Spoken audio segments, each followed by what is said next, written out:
یاد آتے ہیں ہم کو وہ شام و سحر، وہ سکون دل و جان و روح و نظر۔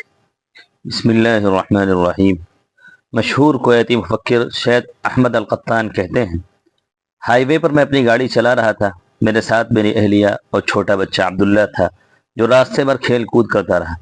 اچانک ایک آواز آئی جس پر ہم نے کوئی توجہ نہیں دی، لیکن جب رات کی تاریکی میں گھر پہنچے معلوم ہوا کہ بچے نے گھر کی چابی گاڑی سے باہر پھینک دی تھی اور وہ آواز اس کے گرنے کی تھی۔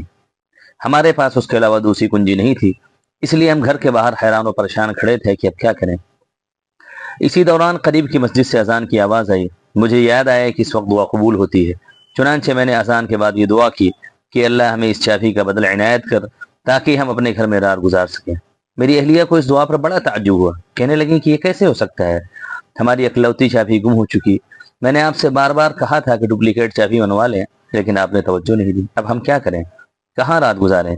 میں نے کہا کہ میں نے اس ہستی کے حضور درخواست پیش کر دی ہے جس کے ہاتھ میں غیب کی کنجیاں ہیں، جسے اس کے سوا کوئی نہیں جانتا۔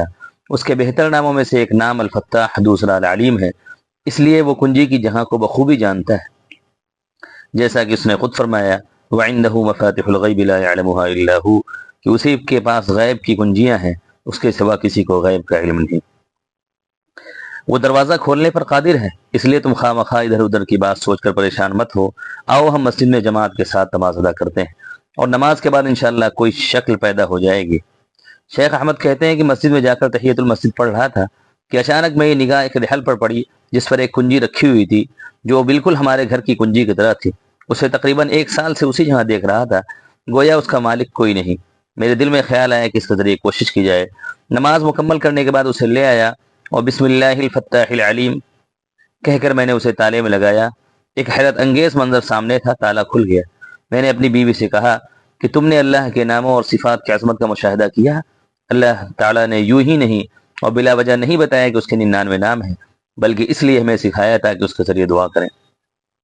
اس حادثے کو سالوں گزر چکے ہیں، اس کے بعد سے ہمارا معمول رہا ہے کہ ہم اللہ کے نام و صفات کے ذریعے اپنے ہر معاملے میں دعا کرتے ہیں اور ہماری دعا قبول ہوتی ہے۔